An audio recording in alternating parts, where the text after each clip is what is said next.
L'association Connectica place l'homme au centre de ses intérêts, au centre de sa préoccupation. Cette association répond toujours jusqu'ici aux besoins quotidiens des populations camerounaises, notamment celles du département du Noun, dans plusieurs domaines. Aujourd'hui encore, l'association Connectica a choisi de répondre aux cris de détresse lancés par les habitants de Fontaine, situés derrière la station Kamoko, dans la ville de Fumban, par la construction d'un forage d'eau. Objectif, résoudre le problème des difficultés d'accès à ces précieux liquides, une réalité à cet endroit.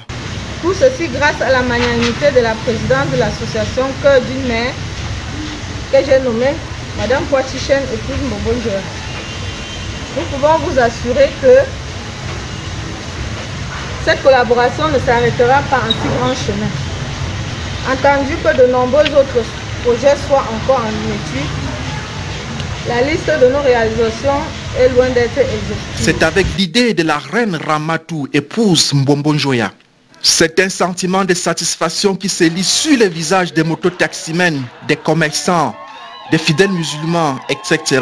Ils seront désormais à l'abri des maladies telles la typhoïde, la dysenterie, le choléra, la poliomyélite, entre autres.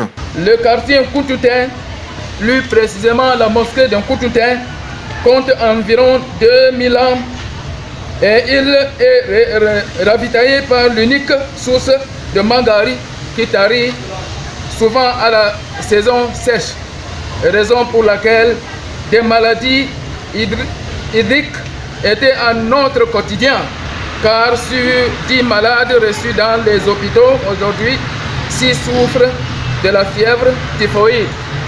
L'ONG nous donne aujourd'hui une vie, car le dit-on, l'eau c'est la vie.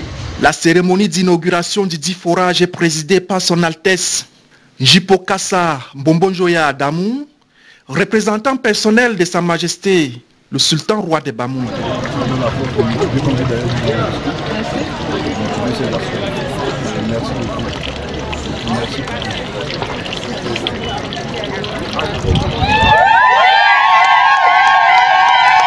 Guénan Gilles Hervé, le président de l'association Connectica, entend par là promouvoir l'union, l'unité, la cohésion et surtout le vivre ensemble. Cheval de bataille du gouvernement camerounais. Bel exemple à suivre donc.